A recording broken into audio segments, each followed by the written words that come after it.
You open your banking app. Your balance looks fine. Your paycheck even went up this year. And yet, groceries feel heavier, rent feels tighter, and somehow every month ends earlier than it used to. Here's the uncomfortable truth most people never hear out loud.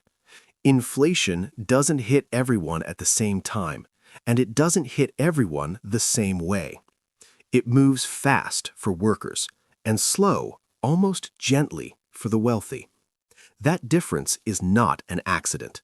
Right now, inflation isn't just a rise in prices, it's a sorting mechanism, a quiet one. And it's already decided who feels pain first. This matters now because inflation isn't a headline anymore, it's background noise. Interest rates went up, prices stabilized, markets moved on, but households didn't.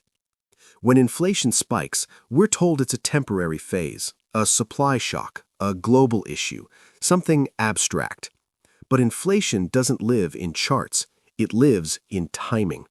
And timing is where power shows up. Let's start simple. Imagine two people. One earns a paycheck, the other owns assets. The worker gets paid every 2 weeks. Their income is fixed until someone approves a raise, which usually happens once a year, if at all. The asset owner doesn't wait. Their wealth is already moving.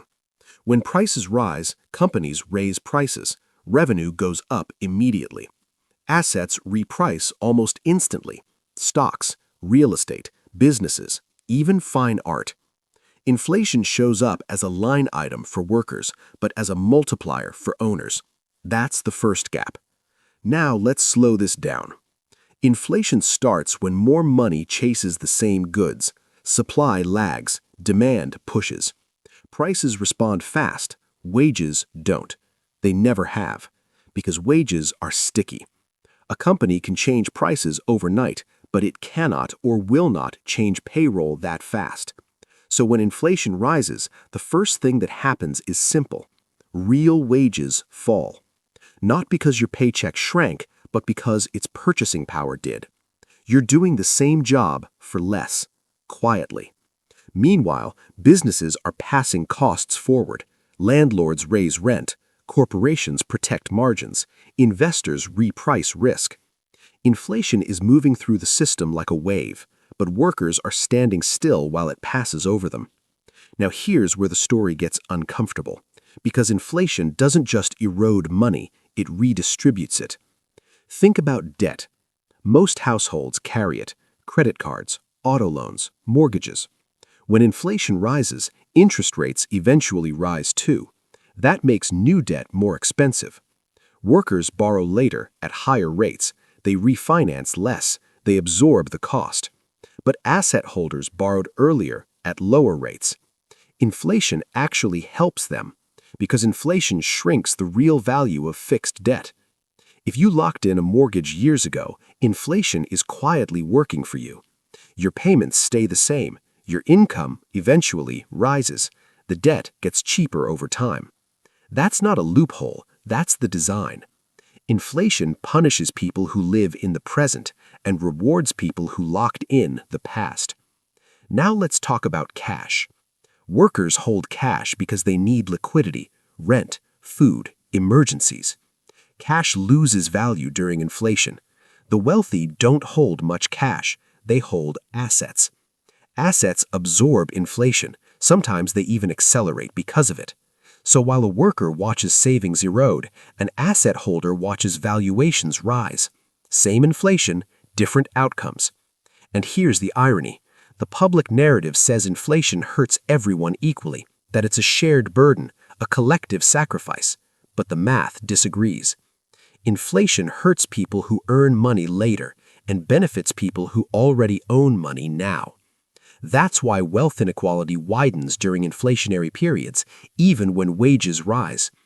Now zoom out. Why doesn't the system fix this? Because the system isn't built to protect purchasing power. It's built to preserve financial stability. Central banks don't target wages, they target prices and markets.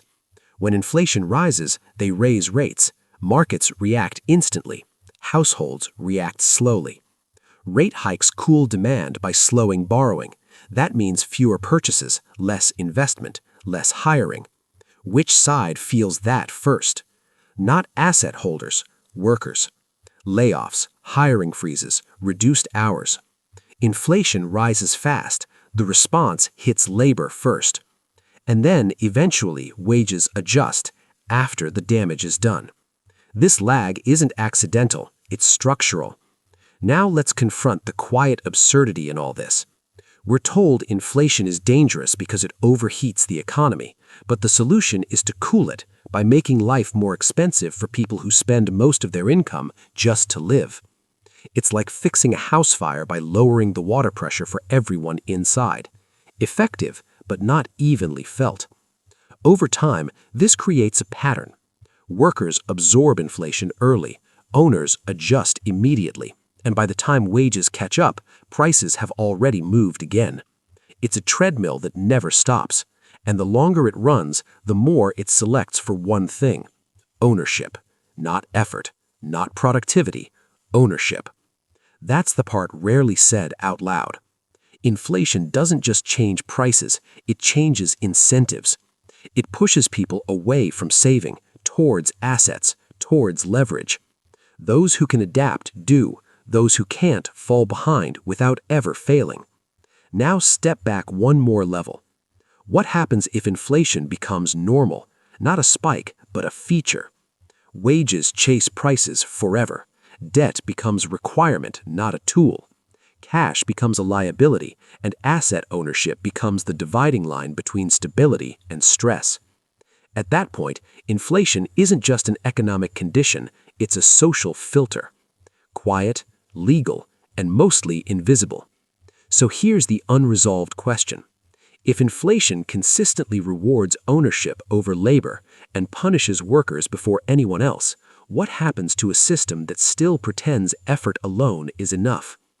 Because inflation doesn't argue, it doesn't announce itself, it just moves. And it always moves first through the people who have the least room to move at all.